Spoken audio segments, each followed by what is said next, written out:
बिस्मिल्लाहिर्रहमानिर्रहीम। अस्सलाम वालेकुम नाज़रीन, प्रोग्राम द लास्ट आवर में खुशामदीद। मैं हूँ यासिर रशीद और स्टूडियो मेरे साथ मौजूद हैं सीनियर तजियाकार राना मोहम्मद अजीम साहब।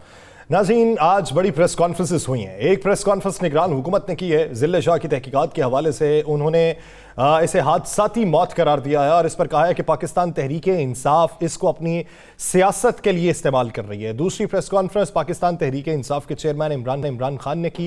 प्रेस कॉन्फ्रेंस के साथ उन्होंने कारकुनान से बिलखुसूस खिताब किया है और उस खिताब में एक तो बात उन्होंने कल की रैली के हवाले से की कि कल एक बड़ी रैली का आगाज़ होगा, रैली की क़यादत वो खुद करेंगे और उनका ये कहना था कि हम निकलने के लिए तैयार हैं। एक बार फिर से उन्होंने अपना मुतालबा दोहराया है कि साफ और शफाफ तहकीकात होनी चाहिए ज़िले शाह के मामले की, इस पर जुडिशल कमीशन भी तश्कील दिया जाए। और दूसरी बात उन्होंने फिर से दोहराई कि मेरी जान को ख़तरा है, मुझे मारने के दर पे हैं कुछ लोग, लेकिन हम अपनी तहरीक को मांद नहीं पड़ने देंगे और तहरीक को आगे बढ़ाएंगे।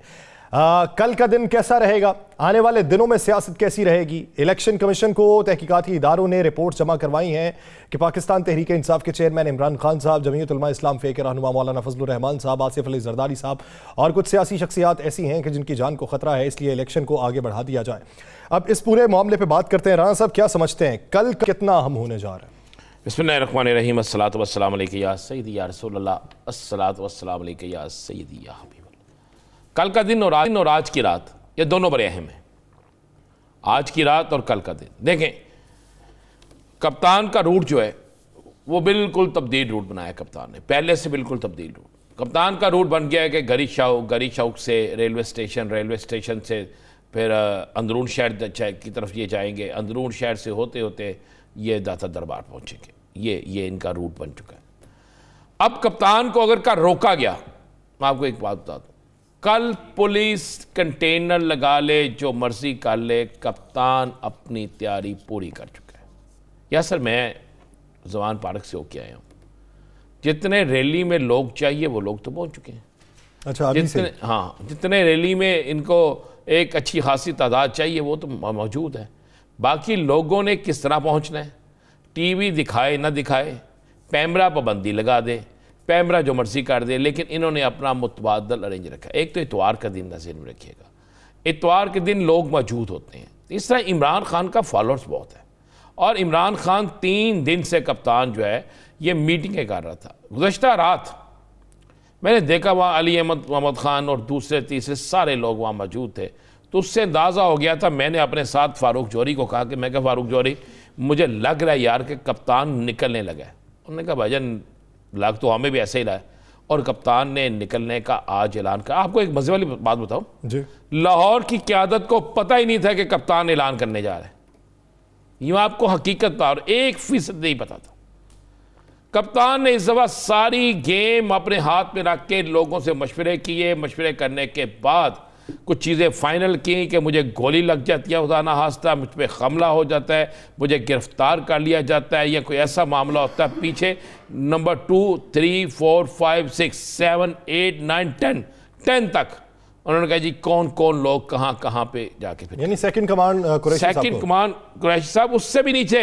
अच्छा। फैसले का परवेज़ लाई क्या करेंगे, रोल अदा करेंगे, असद उमर क्या रोल अदा करेंगे, फवाद चौधरी ने क्या करना है, और बाकी लोगों ने किसने किस जगह पे क्या क्या रोल अदा करना है। या सर ये तो बड़ी क्लियर है। देखिए, कल कप्तान के लिए भी बड़ा अहम दिन है। कल कप्तान फैसला कुन मार्का लड़ने जा रहा है। कल का राउंड फाइनल राउंड है। कप्तान अगर कल अच्छी खासी अच्छा खासा क्राउड निकाल के ले गया तो कप्तान एक वाज़े मैसेज दे देगा कि इलेक्शन अगर ना हुए तो फिर हम सड़कों पे होंगे। इलेक्शन रोकने के लिए, इलेक्शन मुलतवी करने के लिए, इलेक्शन को आगे ले जाने के लिए हर मुमकिन कोशिश हो रही है, हर मुमकिन कोशिश। क्योंकि इस वक्त ज़मीनी हक़ाइक़ के मुताबिक मरियम साहिबा बाऊजी लंदन से आ जाए, 13 जमाती इत्तेहाद खड़ा हो जाए, उनके चाहने वाले खड़े हो जाएं, इलेक्शन नहीं जीतते। इलेक्शन में 19-20 होती है, 15-20 नहीं होती, 10-20 नहीं होती।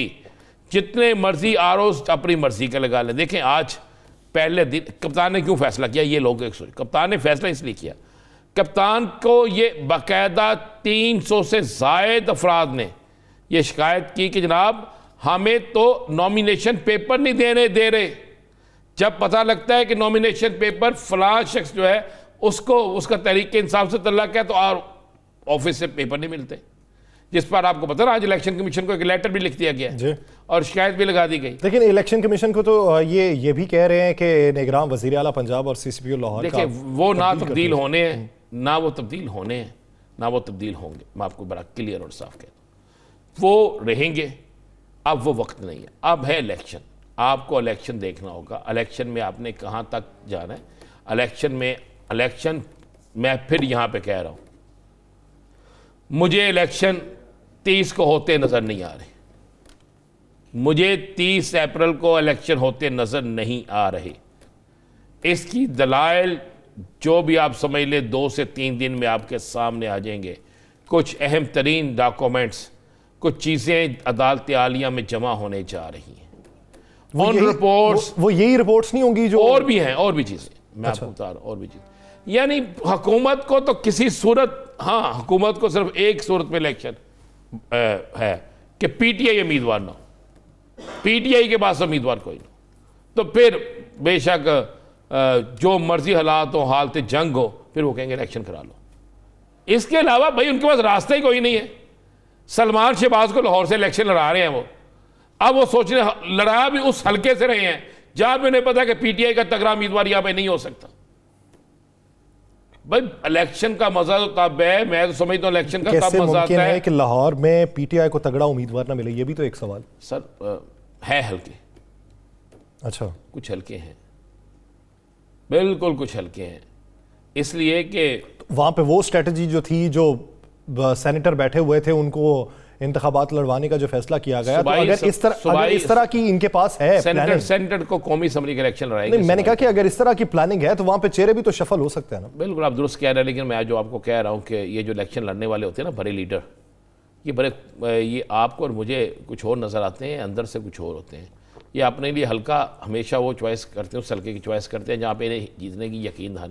चले मुझे आप पाकिस्तान की हिस्ट्री में किसी जगह बता दें कितनी जगह ऐसी हैं जहाँ पर लीडर वर्सेस लीडर इलेक्शन लड़ता है। बहुत कम, शाज़ो नाज़र कभी कभार। तो क्यों नहीं लड़ते? क्यों नहीं लड़ते? लड़ना तो होना तो ये चाहिए, लीडर वर्सेस लीडर होना चाहिए, नहीं लड़ते ना। इसलिए तो सबसे कमजोर हल्के का इंतखाब किया जाता है। अल्लाह भला करे। तो ये आप ज़हन में रखिएगा। तो ये मामला चलते हैं। या सर मैं आपको 2 चीज़ें आपको ख़बर देता हूँ। आज की रात बड़ी अहम है, कल का दिन बड़ा अहम है। कप्तान की कल की रैली के बाद एक रैली और निकलने वाली है, और उस रैली की क़यादत एतजाज़ एहसन करेंगे। जी, सुप्रीम कोर्ट बार के ज़िम्मेदारान करेंगे। अच्छा, वकला की एक बड़ी तादाद करेगी, और वो रैली चारों सूबों से बैक वक्त निकलेगी। कि खबर दे रहा हूं आपको, वो rally chief justice supreme court, वो रैली पाकिस्तान की तमाम अदलिया की हमायत की रैली होगी। ये मैं आपको तस्दीक शुदा बात कह रहा हूं। आज जिसका इशारा खान साहब ने अपनी तकरीर में भी दिया, मैं कहना इशारा दे दिया या नहीं दिया, मैं आपको खबर दे रहा हूं। उन्होंने इशारा दिया, मैं आपको खबर दे रहा हूं। अब रैलियों का सीजन शुरू हो गया। आप 2 चीजें ध्यान में रखिएगा, फाइनल राउंड है, या हां सब हैं या नहीं है, तीसरी कोई चीज दरमियान वाला रास्ता कोई नहीं है। या हां सब हैं या हां सब नहीं है, कोई तीसरा इसमें कहना तीसरी चीज वो नहीं है। खान साहब को इल्म है उनको कौन मरवाना चाहता है, उनको इल्म है उनको कौन हरवाना चाहता है, उन्हें इल्म है इलेक्शन कौन मुलतवी करवाना चाहता है, उन्हें इल्म है हर चीज का।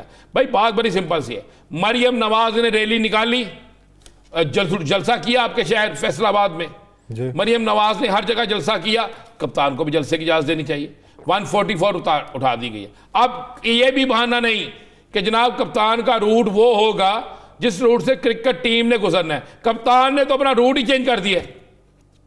क्रिकेट टीम का रूट वहां से दूर दूर तक नहीं है। या सर वो तो उस तरह आगे की तरफ निकल गए ना।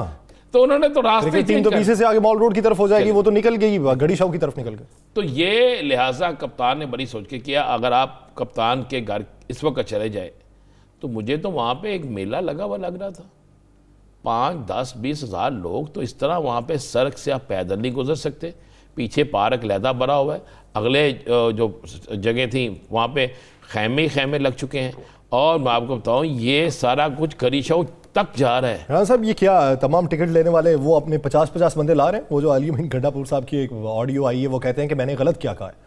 वो जो उन्होंने कहा था जाके शक्लें दिखाओ, टिकट लेनी है तो 50-50 बंदे साथ में लेके जाओ। नहीं देखें, ये नहीं हो रहा है, बिल्कुल गलत बात है, ये नहीं हो रहा। अली अमीन गंडापुर साहब की जो आई है ना ऑडियो, उसके ऊपर उनका ये कहना था मैंने गलत क्या कहा है इसमें। चलें जी, वो उनकी है, लेकिन मैं वहाँ देख रहा हूँ कि वहाँ पे लोग, अब मुझे एक बात बताएं, चले ये जिले शाह क्या टिकट लेने आया था? वो तो मासूम कारकुन, मासूम था ना। कई वहाँ पे ऐसे है जो टिकट लेने आते हैं। मेरा तो रोज़ाना गुजर होता है वहाँ से, मैं रोज़ाना गुजरता हूँ वहाँ से, मैं रोज़ाना लोगों को देखता हूँ। एक नहीं, दो नहीं, तीन नहीं, चार नहीं, पाँच नहीं, हज़ारों लोग हैं जो अपनी मोहब्बत में आते हैं, जो पार्टी वाबस्तगी के साथ आते हैं। चले मान ले 50 बंदे लेके आने वाले, यही बात मान ले, तो भाई टिकट तो एक को मिलनी है ना। उन बाकी जो 49 होंगे उनको तो टिकट मिलनी, लेकिन वो खड़े होते हैं। वो तो पार्टी के लिए आएंगे ना, वो तो पार्टी के लिए आएंगे। मैं यही कह रहा हूँ, वहां पे पार्टी के लिए आ रहे हैं। और कप्तान ने पार्टी बना दी है। कप्तान ने पीटीआई को पीटीआई बना दिया है। जो पीटीआई को बर्गर पार्टी कहते थे वो भाग गए हैं। अब कप्तान की एक जवाब देंगे, मैं आप कह रहा, कल फैसला कुन डे। अगर कल कंटेनर लग गया, अगर कंटेनर लगा दिए गए, अगर आज रात किसी वक्त भी कप्तान पर एक छापा मार दिया गया या कल कोई ऐसा मामला हो गया, तो फिर दो सोचिए, मेरे पास भी इतला नहीं। आप समझते हैं कि ये रिवाइंड होगा 8 मार्च? हो सकता है, बिल्कुल हो सकता है। मेरे पास दो राय है। एक राय यह है कि किसी तरफ से आई है, उन्होंने कहा जमात के अंदर यानी हुकूमत के अंदर दो राय पाई जा रही है। एक राय है कि कप्तान को बिल्कुल फ्री हैंड दें, जाए, होकर आए और वापस आ जाए, और उसके बाद हम अदालतों को कहें जनाब आप ये अदालतों में भी पेश हो, इसको हमने रैली की इजाज़त दी है, जाए जाके अदालतों में पेश हो, हम कुछ नहीं कहेंगे जनाब से। एक राय है। एक राय यह है कि अगर ये निकल गया और इसका क्राउड इतना बड़ा हो गया जो एक लाहौर की अपनी एक मिसाल बन गया, तो फिर हम कहाँ जाएंगे? फिर हम उससे कैसे रोकेंगे? फिर हमारे पास क्या जवाब रह जाएगा? हमारी बच्ची बचाई जो एक मामूली सी सियासी साख है वो भी दफन हो जाएगी, वो भी खत्म हो जाएगी। हम अपनी सियासी कब्र क्यों खोते? ये सारी चीज़ें यासर चल रही हैं। लेकिन मैं यासर आपको एक चीज़ करूँ कि इस वक्त पाकिस्तान की जो सूरत हाल है, इस सूरत हाल में मुफाहमत की ज़रूरत है। इस सूरत हाल में सबको इकट्ठे होने की ज़रूरत है। लेकिन बदकिस्मती ये है कि अचानक से पता चलता है, जब खान साहब की तरफ से नरमी आती है तो ताल्ला तारत जैसे लोग एकदम आ जाते हैं टीवी पे। अच्छा, उनकी समझ नहीं मुझे आती कि कई दफ़ा वो कह चुके हैं मैं सियासत छोड़ दूंगा अगर ये इत्मीनान का वोट ले लें। याद है आपको ना? फिर आ जाते हैं सियासत में, इत्मीनान का वोट भी ले लेते हैं। कभी कोई आ जाता है, कभी कोई आ जाता है। अब वक्त का तकाजा तो ये देखने वाला मामला तो यह है कि ये देखा जाए कि कौन लोग हैं ऐसे जो पाकिस्तान के अंदर नफरत का बीज बो रहे हैं। कौन लोग हैं ऐसे जो पाकिस्तान के अंदर नहीं परवान चलने दे रहे कि मुफाहमत की सियासत। नहीं, आप समझते हैं कि बड़ी पार्टीज के अंदर बड़ा तबका ऐसा मौजूद है जो ये समझता है कि मुफाहमत की सियासत होनी चाहिए? बिल्कुल बिल्कुल होनी चाहिए। तो उनकी अब तक की वर्किंग क्या है? वर्किंग देखें, कप्तान की जो तकरीर थी जिसमें उन्होंने कहा मैं सबको भूल गया, आइए मिलकर चले, उसके 1 घंटे बाद 6 प्रेस कॉन्फ्रेंसें हुई थी। क्या वो होनी चाहिए थी? क्या वो जवाब आना ये चाहिए था वेलकम जी आए, हाँ सब मिलके बैठते हैं, इलेक्शन का भी हल निकाल लेते हैं, बाकी मुल्क की मौशियत पे भी बात करते हैं? क्यों नहीं आया? कोई मुझे एक सियासी जमात बता दें जिसकी तरफ से ये बात आई हो। पहले सारी सियासी जमातें कप्तान पे इल्जाम लगाती थी। जब वो मुफाहमत की तरफ आया तो आपने नैब की टीम भेज दी। वो मुफाहमत की तरफ आया तो आपने उन पासों गैस की शेलिंग शुरू कर दी। वो मुफाहमत की तरफ आया तो आपने कहा नहीं अब नहीं जनाब, अब आप पे पर्चे ही होंगे। तो फिर वो क्या करें? फिर उसने फैसला किया।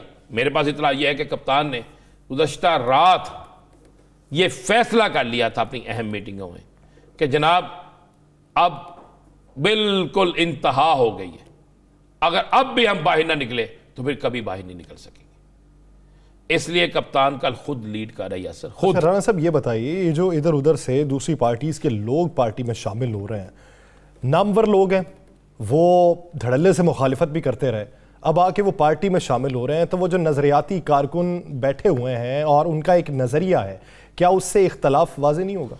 नहीं, मेरे पास तो इतला ये है कि कप्तान ने किसी को, मैंने आपसे कहा था कि बड़ी विकेटें गिनने वाले, याद करें प्रोग्राम में कहा था जी कि बड़ी विकेटें गिनने वाले हैं, तो विकेटें गिनने शुरू हो गई है ना, अभी और भी विकेटें गिननी है। अभी आपको कई शहरों से विकेटें गिरती हुई नजर आएंगी। कप्तान नजरियाती कारकुनों से पूछता है, कप्तान की एक टीम है जो नजरियाती कारकुनों से पूछती है, सारा कुछ तय करती है, उसके बाद शमूलियत का फैसला करवाया जाता है। कप्तान, मैं आपको बताऊं, ये जितने सियासतदान थे ना, ये जितने बड़े बड़े फन्ने खां सियासतदान थे, ये सारे जीरो हो गए, बिल्कुल जीरो हो गए। ये जंग से शमूलियत पे क्या राय रखते हैं, क्योंकि आवाज़ें तो मुखालिफ उठना शुरू हुई हैं। बिल्कुल हुई हैं आवाज़ें, मुखालिफ उठना शुरू। किसी ने कहा फ़लाँ को सीट नहीं मिलेगी, किसी ने कहा फ़लाँ को सीट नहीं मिलेगी। वक्त आने दें, देखें जो कप्तान के साथ है उसे कप्तान पे यकीन रखना होगा, जो कप्तान के साथ नहीं है और सिर्फ सीट के लिए है तो फिर उसे वो किसी के पास भी जा सकते हैं। अच्छा राणा साहब, वो जो मौसमी परिंदे हैं घूम फिर के कुछ सालों बाद वापस पहुंच जाते हैं, उनके ऊपर क्या राय है? यानी चौधरी परवेज इलाही साहब की नशिस्त तो अब किसी और के पास चली गई। देखिए मैं कुछ करूंगा, मेरे दोस्त हैं, मेरे बड़े अच्छे दोस्त हैं, आप जानबूझ के करते हैं। देखें चौधरी सरवर साहब जो हैं उनको खास टास्क दिया गया। एक टास्क है उनके पास ओवरसीज पाकिस्तानी जी, वो तो हमेशा से ही रहा है उनके पास। दूसरा टास्क उनके पास है पीटीआई के अंदर अराई बरादरी से तल्लक रखने वाले लोगों की तोड़ फोड़, और उनका सरसुख अच्छा है। मुझे कल एक बड़े पीटीआई के बड़े अच्छे वर्कर जेल भी, बरो तहरीक में वो गया भी, शख्सात पेश हुआ सबसे पहले 25 मई को भी वो पकड़ा गया। उसने मुझे कहा भाईजान मुझे तो बुलाया जा रहा है तो मैं क्या करूं? मैंने कहा यार आपने अपना सियासी फैसला करना है, मैं उसमें क्या बता सकता हूं। उसने कहा जी फलां फलां फलां फलां फलां फलां फलां फलां फलां सबसे राब्ते हो रहे हैं। देखिए चौधरी सरवर एक हकीकत है, हमें नहीं बोलना चाहिए। लेकिन राणा साहब एक चीज में रखिएगा, जहांगीर तरीन साहब बहुत मजबूत हैं, मैं उसी तरफ आने लगा। लेकिन एक चीज ज़हन में रखिएगा, जहां पे जहांगीर तरीन, जहां पे अब्दुल अलीम खान, जहां पे और बहुत से बड़े तगड़े लोग जो हैं वो नहीं चल सके, तो चौधरी सरवर साहब का चलना भी मुझे कोई नज़र नहीं आता। उसकी वजह बड़ी है ना, मुस्लिम लीग काफ जो है ये अब मुस्लिम लीग नून और पीपल्स पार्टी की जैली जमात बन चुकी है। मुस्लिम लीग काफ की बका तो पीटीआई के साथ रहना ही था ना, अब वो पीटीआई के साथ है नहीं, क्योंकि जो थे वो जम हो चुके हैं। तो मुस्लिम लीग काफ, ये जो मौजूदा मुस्लिम लीग काफ है, ये नून लीग और पीपल्स पार्टी की मरहून मिन्नत होगी। ये उनकी ज़ेली तंजीम लगा लें, ये उनकी एक शाख लगा लें, एक शाख होती है ना, आप वो लगा लें। कितने लोग अब चौधरी सरवर साहब के साथ सुबह शमूलियत का इख्तियार करते हैं ये भी पता चल जाएगा। कितने कदावर लोग ऐसे हैं जो होते हैं, होगा क्या, चले खबर आप लेना चाहते हैं, आप भी ना मेरे व्लॉग की सारी चीज़ें चोरी कर जाते हैं, नहीं मुझे करने देते यासर। अब भैया होना क्या है, मैं चले आपको बता दूँ। क्योंकि चौधरी सरवर साहब के तहरीक इंसाफ में रूट्स बहुत थे, बड़ा अरसा रहे हैं ना गवर्नमेंट में। अब जिसको टिकट नहीं मिलेगी, जिसके साथ जो सबके तल्लुकात ज़ाती थे, जिसको टिकट नहीं मिलेगी उसको किस तरीके से पार्टी में लाना है अपने में, उसको किस तरीके से किसी और जगह एडजस्ट करना है, क्या करना है, ये एक खास टारगेट होगा। मेरे पास इतला ये है कि एक बड़ी सी लिस्ट बना के रखी गई है, उस लिस्ट में ये सारे काम किए गए हैं। लेकिन दो चीज़ें बड़ी जहन में रख लीजिएगा, लोग फैसला कर चुके हैं कि बल्ला जिसका भी निशान होगा, चाहे वो यासर रशीद हो, चाहे वो कोई और हो, चाहे राना अजीम हो, जिसका भी बल्ला निशान होगा वोट वो बल्ले को देंगे, वो बंद शख्सियत को नहीं देखेंगे। ये 75% तो ये होना, 25% शख्सियत बड़ी काउंट करेगी। लेकिन वहाँ पर फिर जिसको टिकट दी जाएगी, आमने सामने जो होंगे उसमें 25% एज हमेशा पार्टी का होता है, 75% एज जो होता है वो ज़ात का होता है। अगर कोई बराबर में उम्मीदवार है तो दूसरे को 25% मिल गए तो वो तो निकल गया ना, आ गया सर। ये होगा सियासी तमाशा लगने वाला। अभी तो आपने एक शमूलियत की बात की, मेरे पास इतला तो ये है कि अगले हफ्ते में एक नई सियासी जमात बनने जा रही है। वही लोग जो बड़े चेहरे इधर उधर दिखाई देते हैं। हाँ, मेरे पास तो इतला है कि वो एक बड़ी सियासी जमात बनने जा रही है, और जो बड़ी सियासी जमात बनने जा रही है उसकी तो आज एक मीटिंग भी हो गई है। मेरे पास तो यह भी इतला है कि आज एक मीटिंग हो भी गई है उसकी, और उस बड़ी सियासी जमात की एक मीटिंग हो गई है। क्या होंगे जी? उसके असरात क्या होंगे? असरात दरार कहीं डाल सकती है, यानी किसी को दबा सकती है, ये पूछना चाह रहा हूं। देखें, जब ऐसी सियासी जमातें बनती हैं तो इनको बनाने वाले और इनको तैयार करने वाले कुछ ऐसे लोग होते हैं जिनको दरार डालने या दरार डलवाने, दोनों का फन आना। आप मेरा इशारा समझ गए हैं। सही, यानी सियासी जमात बनेगी तो दरार डालने की कोशिश की जाएगी। मौजूदा सूरत हाल में पाकिस्तान के इंसाफ को किस हद तक डेंट डाला जा सकता है, ये डेंट डालने वाले भी जानते हैं और जिनको डेंट डालना है वो भी जानते हैं कि किस हद तक फर्क पड़ सकता है। इसी बारे में मज़ीद भी बात की जाएगी, लेकिन एक शॉर्ट ब्रेक के बाद कहीं नहीं जाएगा। Stay with us.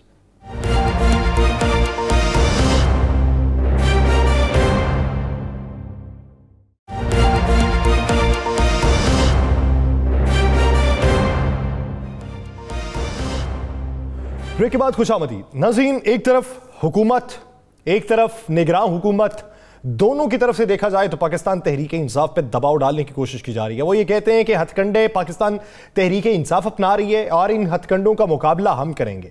एक तरफ से वफाकी हुकूमत ये कहती है कि इलेक्शन किसी के मफाद में नहीं है और इलेक्शन होंगे तो बहुत सी चीज़ें मुश्किल में पड़ जाएंगी। तो दूसरी जानिब निगरान हुकूमत कहती है ये हमारा काम नहीं है, ये इलेक्शन कमीशन का काम है, वो जब हमें कहेगा हम इलेक्शन करवा देंगे। पाकिस्तान तहरीक इंसाफ की प्लानिंग क्या रहेगी, किस हद तक उसकी एग्जीक्यूशन हो सकती है और किस हद तक अवाम जो है वो नैरेटिव वफाकी हुकूमत में मौजूद जमातों का बाय नहीं करेंगे, इसी बारे में बात करेंगे। पाकिस्तान तहरीक इंसाफ के रहनुमा आयशा नज़ीर जट साहिबा ने हमें ज्वाइन किया है। आयशा साहिबा, बहुत मशकूर है आपके वक्त के। आयशा साहिबा, अगर देखा जाए पाकिस्तान तहरीक इंसाफ रैली निकालना चाहती थी, नहीं निकालने दी गई, उसके दौरान एक इंसिडेंट भी हो गया, एक बड़ा सानेहा है। अब कल के दिन फिर आप तैयारी करके बैठे हैं कि रैली निकालेंगे। क्या समझते हैं कि जब आप निगरान हुकूमत पे भी यकीन नहीं कर रहे, वफाकी हुकूमत पे भी यकीन नहीं है, इलेक्शन कमीशन के सामने तहफ़्फ़ुज़ात का इज़हार है, किस हद तक रैली कामयाब होगी? जी, रैली बिल्कुल कामयाब होगी इंशाल्लाह, क्योंकि अवाम खास साहब के साथ है। आपको पता है कि अभी हमें सिक्योरिटी की वजह से भी कॉल खास साहब ने दी थी। हम सारे अपने इलाके से, विहारी से और हर इलाके, हर डिस्ट्रिक्ट से यहाँ अवाम पहुंची खास साहब के घर के बाहर उन्हें सिक्योरिटी के लिए। तो ये रैली बिल्कुल कामयाब होगी इस वजह से, क्योंकि खास साहब की उसकी सिक्योरिटी मैनेज करेगी और अवाम बिल्कुल खास साहब के साथ है। तो ये आपको इलेक्शन के नताइज में भी पता चल जाएगा। अच्छा, खान साहब ने रैली कल से इंतखाबी मुहिम शुरू करने का ऐलान कर दिया। क्या आप लोगों को यकीन है कि 30 अप्रैल को इलेक्शन हो जाएंगे? उम्मीद तो है पूरी। ये आपको बिल्कुल सही कह रहे हैं कि ये नून तो नहीं चाहती कि हो, वो बौखलाहट का शिकार है। उन्हें पता है कि वो हारेंगे, बुरी तरह से हारेंगे, क्योंकि उन्होंने जो महंगाई की और जिस तरह का उनका वतीरा रहा है कि वायलेंस करनी है और वो जो जागीरदाना निज़ाम जो वो फिर मुसल्लत करना चाहते हैं, वो अब आवाम एक्सेप्ट नहीं करती है। आयशा साहिबा, नए लोग जो पीटीआई में शामिल हो रहे हैं, आप क्या समझती हैं कि किस हद तक पार्टी मजबूत होगी? क्योंकि इख्तलाफात माजी करीब में बहुत रहे, अब नजरियाती कारकुन भी मौजूद हैं, नए लोगों की शमूलियत भी हो रही है, पार्टी मजबूत भी हो रही है। किस हद तक पार्टी मजबूत रहेगी? पार्टी बिल्कुल मजबूत रहेगी, क्योंकि उसमें से जो काले भेड़िए थे वो पिछले आपके 1-2 साल में जो आपने देखा है वो सारे निकल गए। जो इम्पोर्टेंट पिविटल कंट्रोल करते थे पीटीआई को, वो निकल गए। जैसे तरीन साहब थे, जहांगीर वो खाकवानी साहब थे, अलीम साहब थे। तो इस तरह के जो मेजर थे जिन्होंने इफेक्ट किया डेट्रीमेंटली पीटीआई को, बुरा एक इमेज दिया, वही करप्ट लोग थे और वही उसी वजह से हमारे पीटीआई को बैड नेम मिलता होता था। तो अल्हम्दुलिल्लाह वो खुद ही साफ हो गया, काले भेड़िए निकल गए। तो अब तो बिल्कुल अवाम की, जो पूरे पाकिस्तान की अवाम है, वो खास आपके साथ है। वजह यही है कि हम अपने आने वाली नस्लों को बेहतर एक जिंदगी देना चाहते हैं। सहाफी हमारे इतने बहादुर हो गए, मीडिया हमारा आजाद है। तो उसमें जो सारे स्टेक होल्डर्स हैं पाकिस्तान के, वो पाकिस्तान का साथ दे रहे हैं। अच्छा साहब, मैंने आपको देखा, आप आई वहाँ पे, आपने आंसू गैस की शेलिंग भी खाई, आपको मैंने वहाँ पे डट के खड़े होके भी देखा, क्योंकि मैं उस दिन ड्यूटी दे रहा था। तो कल भी क्या, अगर खुदा न खास्ता आज रात को या कल कोई ऐसा वाकया होता है, तो क्या खवातीन की जो एक बहुत बड़ी तादाद है फिर उसी तरह खड़ी होगी? बिल्कुल खड़ी होगी, हमेशा खड़ी होती है खास आपके साथ। क्यों खड़े होते हैं? हम पाकिस्तान की खातिर खड़े होते हैं। जैसे कायदे आजम के साथ बच्चा बूढ़ा, खवातीन, बंदे जवान सारे थे, वही वाला जज्बा अभी वो फिर आ गया कि हमने पाकिस्तान को बचाना है।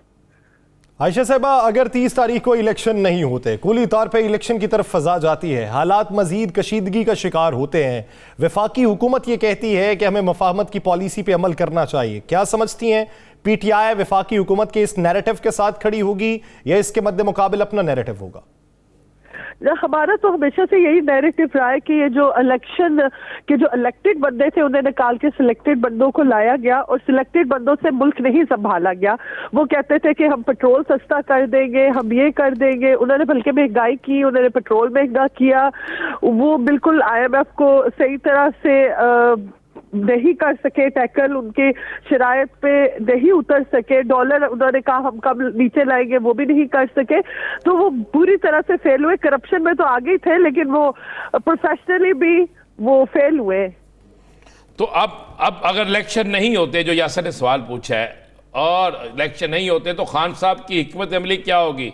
क्या फिर ये तहरीक चलती रहेगी, फिर आप लोग इस तहरीक को जारी रखेंगे और इलेक्शन तक ये तहरीक चलेगी, या अदालतों के दरवाजे को खटखटाएंगे?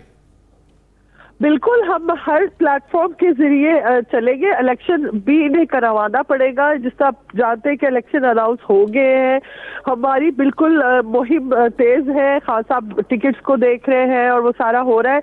उसके अलावा भी अगर ये रोकना भी चाहे तो वो जनरल इलेक्शन की तरफ बात चली जाती है। मैंने के भी फिर इलेक्शन होंगे क्योंकि अभी वक्त भी कम रह गया उसमें भी, तो ये अब रोक नहीं सकते क्योंकि अवाम बहुत इनसे तंग आई है। इलेक्शन का तो टाइम है, वो पूरी फिजा बनी हुई है, ये रोक नहीं सकते। कोई भी करने, कभी कुछ कर रहे हैं, कभी कुछ कोशिश कर रहे हैं कि हाँ जी हम उन्हें खान साहब को गिरफ्तार कर लेंगे फिर उसमें इलेक्शन नहीं हो सके। ऐसी कोई बात नहीं है कि खान साहब को भी करेंगे गिरफ्तार। एक तो वो होंगे भी नहीं क्योंकि अवाम पूरी उनकी पहरेदारी कर रही है, उनकी बचाव के लिए वहां है। घरों में जो खवातीन है जो आ नहीं सकते, ज़ईफ लोग, वो उनके नमाजों में उनको शामिल रखा हुआ है, दुआओं में शामिल रखा हुआ है। तो खान साहब के साथ, अवाम के साथ अल्लाह की भी ताकत एक है मौजूद कि एक मसीहा आया है हम लोगों के लिए और अवाम भी बहादुर है उस वजह से। अल्लाह की मदद और नुसरत साथ मौजूद है। गिरफ्तारी की कोशिश करेंगे तो उसमें रुकावट पाकिस्तान तहरीक इंसाफ के कारकुनान बनेंगे। अगर ये इंतखाबात की तरफ नहीं जाते तो कुली तौर पर फिर इंतखाबात की तरफ हुकूमत को मायल होना पड़ेगा। बहुत शुक्रिया आयशा नज़ीर जट साहिबा इस हवाले देने के लिए। नाज़रीन, इसी मंजरनामे में मजीद भी बात करेंगे लेकिन एक शॉर्ट ब्रेक के बाद कहीं नहीं जाएगा। Stay with us.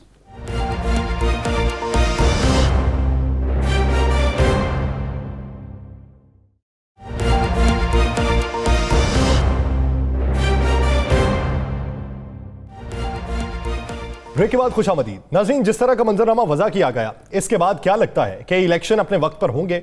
क्या किसी तरफ से संजीदगी दिखाई जा रही है? क्या इकदामात इलेक्शन के मुताबिक ही उठाए जा रहे हैं या किसी एक जमात को दबाने के लिए उठाए जा रहे हैं? इसी बारे में बात करेंगे। सीनियर कानूनदान, सीनियर सियासतदान एतजाज़ अहसन साहब ने हमें ज्वाइन किया है। एतजाज़ साहब, बहुत मशकूर है आपके वक्त के।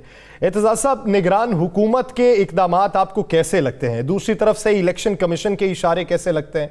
ये जो रैली में वाक़या हुआ, इस रैली के वाक़े के बाद अब कल फिर से रैली है, आपको लगता है कि इलेक्शन कमीशन जो है वो इंतखाबात मुकर्ररा वक्त पर करवा लेगा?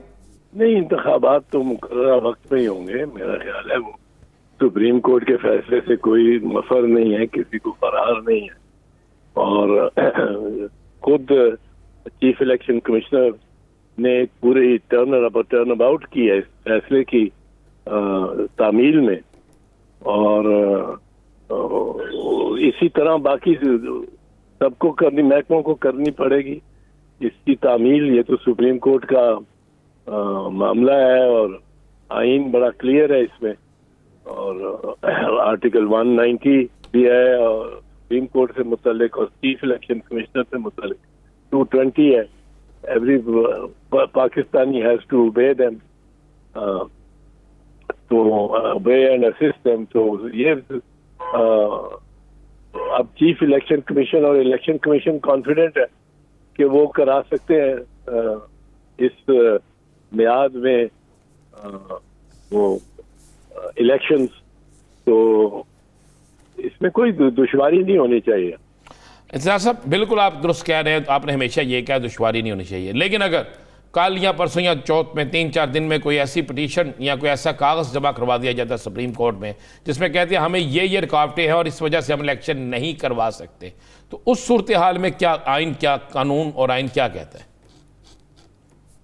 नहीं, उस सूरत हाल में भी सुप्रीम कोर्ट का फैसला जो आया हुआ है उसकी पाबंदी करना सबको लाजिम है। और अगर रियासत पाबंदी करे उसकी जो उन पे लाजिम है, और गवर्नमेंट, फेडरल गवर्नमेंट जिसके वजीर आजम हेड है, तो इसमें दुश्वारी नहीं होनी चाहिए। ये तो उधर ऐसे हैं कि जो जिनका कोई एक आपको मालूम याद है कि जब एक जज साहब ने पूछा था कि जी आप ये जमानत दें कि नवाज शरीफ साहब अगले 3 दिन जिंदा रहेंगे, और वकीलों ने कहा जी ये किस तरह जमानत किसी की भी दे सकते हैं। तो ये इस किस्म की है कि अब जी अंदेशे है ना कि जी सिक्योरिटी का मामला है, ये सिक्योरिटी और लड़ाई झगड़ा जो है ना जी वो हमारे लोगों में नहीं होता।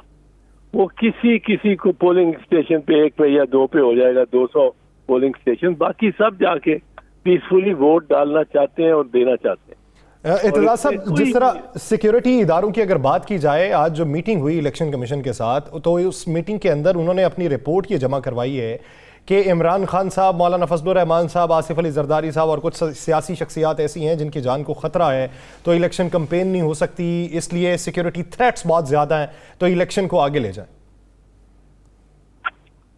ये अब उनकी ओपिनियन है, पर आइन को तो अमेंड नहीं कर सकती ना ये ओपिनियन। आइन तो कहता है नॉट लेटर देन 90 डेज, यानी 91 दिन जो है वो एक इलीगल हो गया। लेकिन एतजाज साहब, ये भी तो 91 दिन से आगे की बात है। 54 दिन का शेड्यूल जब जारी हुआ तब तो काफी दिन गुजर चुके हुए थे। नहीं, अब ये डिले तो जिस तरह वो गवर्नर केपी के मिसाल के तौर पे वो कर रहे हैं, जो वो तो खिलवाड़ मजाक उड़ा रहे हैं। उनको अगर बुला लिया, वो मतलब हंसते हंसते वो देखिए आज ही इलेक्शन कमीशन से मीटिंग आज नहीं होगी कल होगी, और मैंने बुला लिया उनको, और ये फिर कल बस जी अभी हम सोच रहे हैं, और वो हंसते हंसते बात करते हैं कि जैसे कोई सुप्रीम कोर्ट का फैसला तो मान ही नहीं रखता। इस चीफ जस्टिस के बेंच नंबर 1 ने उनको बुला लिया, तलब कर लिया, तो मेरा ख्याल है उनकी चेहरे से हंसी वसी वो सब उड़ जाएगी। एतजाज साहब, आप क्या समझते हैं जिस तरह की इंतहा पसंदी सियासत में पाकिस्तान में इस वक्त जन्म ले रही है, इसके असरात क्या होंगे? एक दूसरे पर बहुतान तराजी, एक दूसरे के साथ ना बैठने की रवायत ने जो जन्म लिया, जी इसके नताइज को अच्छे तो नहीं हो सकते, और इस पे खान ने भी बहुत नारवा और सख्त रवैया रखा है। लेकिन एतजाज साहब, आप ये देखिए कि लास्ट टाइम जब रैली निकाली गई लाहौर के अंदर तो डीसी ने इजाजत नहीं दी थी। अदालत ने भी ये सवाल किया था कि जब डीसी ने इजाजत नहीं दी तो आपने रैली किस सूरत में निकाल ली। आज फिर डीसी ने इजाजत नहीं दी। वो रैली अब अक्सर जमातें जो सियासी जमातें करती हैं वो इजाजत के परवाने को नजरअंदाज भी करती हैं। उसमें वजह ये है कि वो उन्होंने प्रेपरेशन की होती है, कुछ किया होता है, पर आपकी बात दुरुस्त है, असूली तौर पे तो परमिशन के बगैर या परमिशन के लिए दरखास्त ही ना दो, अगर दरखास्त दी है और इनकार हो गया तो फिर तो आपको उससे गुरेज ही करना चाहिए। लेकिन इलेक्शन कैंपेन शुरू हो गई है, कल से कागजात नामजदगी भी जमा होने शुरू होने हैं, सारा कुछ होना है, उसमें भी लोगों ने जमगट्ठों के साथ जाना है। 144 तो नहीं होनी, ख़त्म हो गई होगी, और सारा कुछ होना है। तो जब इलेक्शन कैंपेन का आगाज़ कर रहे हैं इमरान खान साहब, और उनका रूट भी वो नहीं है जो PSL का रूट है, उनका रूट भी चेंज है, सारा कुछ चेंज है। तो इस दौरान में कल फिर इजाज़त ना देना, तो कहीं ये वो काम तो नहीं है कि हर सूरत में इमरान खान को घर से ना निकलने दो? नहीं, वो अगर तो उन्होंने इलेक्शन कैंपेन के हवाले से की है, फिर उनका एक फंडामेंटल राइट है। इलेक्शन कैंपेन उन्होंने ऐलान किया है कि मैं कल से अपनी इलेक्शन कैंपेन का आगाज कर रहा हूँ। इलेक्शन कॉल हो गई है, तो फिर वो एक 144 को सिर्फ इस एक अंदेशे के तहत के कुछ हो जाएगा और कुछ मतलब उसके तहत नहीं नाफिज कर सकते। सिर्फ अंदेशे के तहत दफा 144 का नफाज नहीं हो सकता। इलेक्शन के लिए रैली निकालना हर पार्टी का हक होता है। बहुत शुक्रिया एतजाज एहसन साहब इस हवाले से अपना वक्त देने के लिए। नाज़रीन, इस वक्त मुल्क की मौजूद जो सियासी सूरत हाल है, किस करवट ये ऊंट बैठेगा, ये एक बुनियादी सवाल है। इसी पे बात करेंगे, लेकिन एक शॉर्ट ब्रेक के बाद कहीं नहीं जाएगा। Stay with us.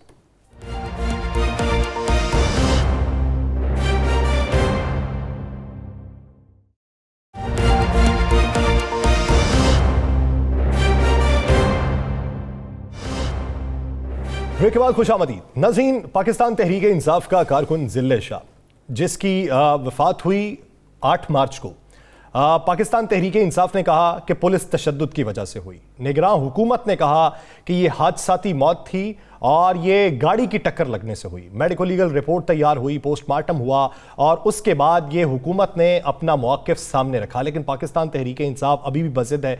वो ये कहती है कि जुडिशल कमीशन तश्कील दिया जाए जो इस पूरे मामले की तहकीकात करे। इसके ऊपर सियासत कौन कर रहा है? मेडिको लीगल रिपोर्ट क्या बताती है? पोस्टमार्टम में कितने आज़ा पे तशद्दुद के निशानात हैं और कितने आज़ा पे चोटें हैं? इसी बारे में बात करेंगे। हमें ज्वाइन किया है निगरान सूबाई वज़ीर सेहत पंजाब डॉक्टर जावेद अकरम साहब ने। डॉक्टर साहब, बहुत मशकूर है आपके वक्त के। डॉक्टर साहब, आपने मुफस्सल वो रिपोर्ट देखी होगी। उस रिपोर्ट की रोशनी में एक डॉक्टर क्या समझता है कि उस शख्स के साथ क्या बीती? बहुत शुक्रिया यासिर।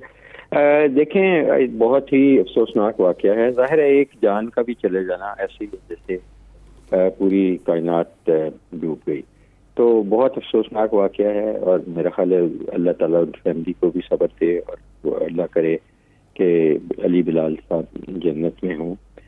जहाँ तक आपका रिपोर्ट का तल्लक है, देखें ये हमारे सर्विसेज हॉस्पिटल में ये बॉडी लाई गई थी। मतलब ही वाज ऑलरेडी डेड जब वो लाए गए थे। तो उसके बाद उस वक्त जख्मी भी काफ़ी लोग आए थे, कोई 13-14 पुलिस वाले थे, कोई सिविलियन थे 4-5। तो मैं तो एक्चुअली उनको देखने गया था, सिविलियंस को और पुलिस वालों की उनकी देखभाल हो रही है या नहीं।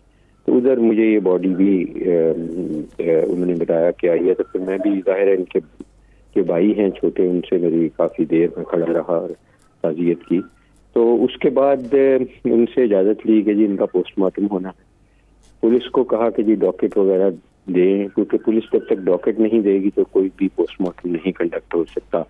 और उस डॉकेट पे जब वो बहुत देर बाद आया, वो रात के मेरे 2-3 बजे आया, और हमें उसकी FIR से ही पता चला कि ये थाना रेस कोर्स है।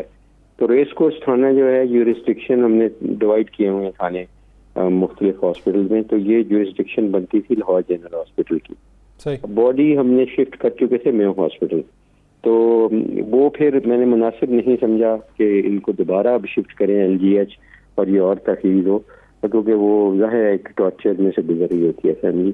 तो मैंने उन्हें कहा कि आप वहीं रहें उसी कंफर्ट में। तो हमने कहा कि जितनी पूरी टीम है वहाँ चली जाए अपनी इंफ्रास्ट्रक्चर के साथ और वहाँ पोस्टमार्टम कर दे। तो ये पोस्टमार्टम एक्चुअली मेयो में हुआ, लेकिन टीम लाहौर जनरल हॉस्पिटल की ने की, उनके हेड ऑफ फोरेंसिक डिपार्टमेंट की सरबराही में।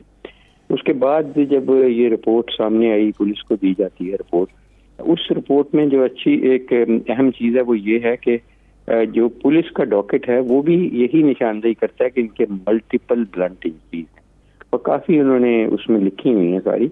तो वो तो पुलिस खुद कह रही थी कि ये ब्लंट इंजरीज है। तो जब इनकी पोस्टमार्टम हुआ तो जाहिर है कि वो डिटेल में हुआ, और मेरा ख्याल है वो बड़ी मुफस्सल रिपोर्ट है। उसमें जो कॉज ऑफ डेथ है, इंजरीज तो उनके काफ़ी ज़्यादा हैं मुख्तलिफ हिस्सों में जिस्म के, लेकिन जो कॉज ऑफ डेथ मेरा ख्याल में है, हालांकि मैं कोई फोरेंसिक स्पेशलिस्ट तो हूँ नहीं, लेकिन वो अपेरेंटली ब्रेन की फ्रैक्चर है उनके स्कल का, या बेस ऑफ स्कल निचले हिस्से का, मिडिल क्रेनियल फोसा का, और उधर ब्लड का कलेक्शन है जो फिर प्रेस करती है ब्रेन को, तो फिर सांस रुकना और ये सारे सेंटर्स वहाँ से मेल फंक्शन होते हैं। दूसरा जो उनका पॉसिबल कॉज ऑफ डेथ है, उनके पेट में पेरिटोनियम में यानी ब्लड काफ़ी था, कोई 2 लीटर के से भी ज़्यादा ब्लड था। तो ब्लीडिंग वो लिवर से भी हुई थी, क्योंकि लिवर इंजरी भी थी, और स्प्लीन की तिल की भी इंजरी थी। तो ये 2 थी, बाकी थी सुपरफिशियल चोटें उनके मुख्तलिफ जिस्म के अज़ा पे।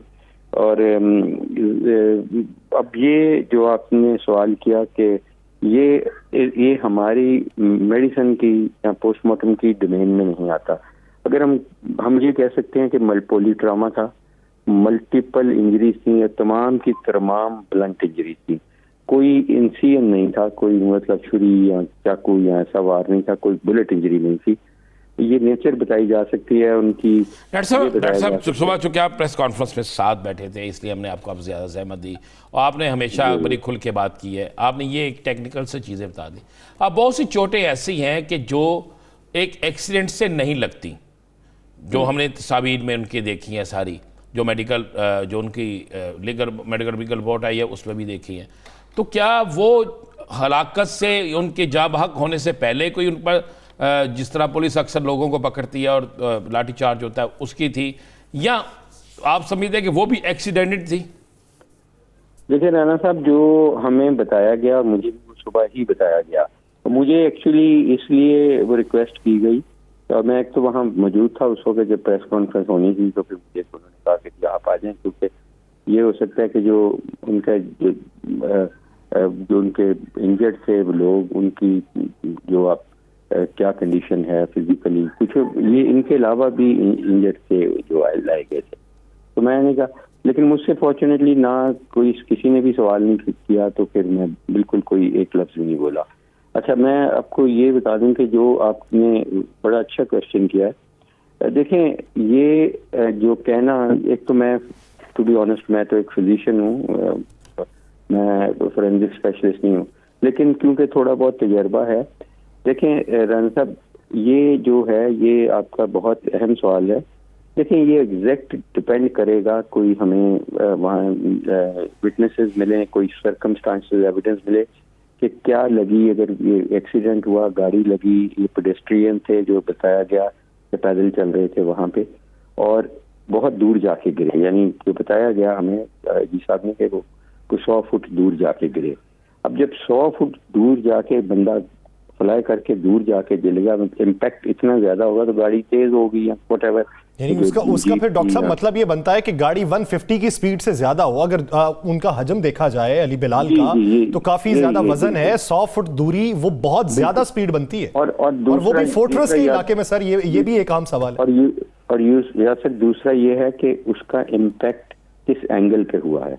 कई दफा किसी एंगल पे हो तो वो फिर वेलोसिटी बढ़ जाती है बॉडी की। एनी हाउ, अब ये जो चीजें हैं, देखिए मैं यहाँ यही आपको कह सकता हूँ कि जो पोस्टमार्टम रिपोर्ट है वो एक पार्ट होता है ऑफ इन्वेस्टिगेशन और इम्पोर्टेंट पार्ट होता है, ठीक है, और वो एक रिप्रोड्यूसेबल भी होता है, क्योंकि पोस्टमार्टम दोबारा कई दफा होते हैं, कई दफा अगर जरूरत पड़े तो। जो बाकी एविडेंस है वो आता है सर्कमस्टांशियल एविडेंस या कोई कंफर्म्ड एविडेंस, यानी कि वहाँ से विटनेसेस, जो बंदे पकड़े गए हैं उनके बयानात, जो वीडियो, जो सीसीटीवी या व्हाटएवर, वो चीज़ों से आता है। तो उसमें ये पजल होती है कि उसके फिट किया जाता है। इसमें ये टू बी ऑनेस्ट देखें, कई दफ़ा पैटर्न होता है जो तशद्दुद का, वो हमने जो देखा अपनी स्टूडेंट लाइफ में, वो ये होता है कि बटक्स पे मार के वो चीज़ ज़ाहिर है यहाँ नहीं थी, लेकिन दैट डजंट, कई दफ़ा को बर्फ पे लिटा देते हैं, तो तशद्दुद के भी तो मुख्तलिफ तरीके होते हैं। नहीं, ये वो नहीं हुआ होगा बर्फ पे लटका देना या कुछ होना, क्योंकि वो एक वीडियो तो आपकी गवर्नमेंट की तरफ से सुबह रिलीज हो रही है, तो वो चीज़ों की डॉक्टर साहब ये वीडियोस वगैरह ये सारा मैं वही कह रहा हूँ डॉक्टर साहब, क्या अपोजिशन का एक मुतालबा है कि इसे जुडिशल कमीशन बना दिया जाए। जब आपको यकीन है कि ये सारा मामला बिल्कुल ठीक है, जो ऐसा नहीं है, तो फिर जुडिशल कमीशन बनाने में इतराज़ क्यों? सर मेरा नहीं ख्याल कि कोई इतराज़ किसी को होगा। मुझसे किसी ने ये नहीं कहा, मेरे कोलीग में से या चीफ मिनिस्टर साहब ने या IG साहब ने भी, उन्होंने इनकार, उनको मेरा ख्याल है ये बात उस वक्त हुई नहीं, किसी सहाफ़ी भाई या बहन ने भी नहीं की वहाँ, इसलिए उन्होंने जवाब नहीं दिया। लेकिन मेरा नहीं ख्याल कि किसी को कोई इतराज होगा जुडिशल कमीशन, JIT, व्हाटएवर। अच्छा डॉक्टर साहब, ये तो हो जाएगा, ये कब खत्म होगा हमारे मुआशरे में? अब तो आप हुकूमत का हिस्सा ना, अब तो आपको बतौर निगरान वजीर एक आपसे बात कर रहे हैं, कब खत्म होगा ये सियासी जमातों के कारकुनों पर एहतजाज के दौरान लाठी चार्ज करना और बेइंतहा लाठी चार्ज करना, गाड़ियाँ तोड़नी? चले हम ज़िले शाह के मामले को साइड पे रख देते हैं, इसको साइड पे कर दें, बाकी सारी फुटेज आपके सामने आपने देखा है कि क्या क्या हुआ वहाँ पे, ये क्यों नहीं ख़त्म होता? देखिए राना साहब, आपके फिर माशाल्लाह आप बहुत फाल किस्म के इंसान भी हैं और सहाफ़ी भी हैं, ये मेरे से बहुत बेहतर आपको जवाब दे सकते हैं। मैं तो देखें एक टेक्निकल सा डॉक्टर हूँ, मिजरीज के साथ रहने वाला डॉक्टर हूँ कि लोग मेरे साथ खुशी पे तो आते नहीं है, लेकिन देखें ये जो मैं ये समझता हूँ बतौर पाकिस्तानी, हम दुनिया में अमेरिका UK छोड़ के आए और हम इस उम्मीद से आए थे कि ये पाकिस्तान वही पाकिस्तान होगा जो हमें डिलीवर किया था जना ने और जिसका ख्वाब अल्लामा इकबाल ने लिखा था। हम बहुत दूर इससे निकल गए।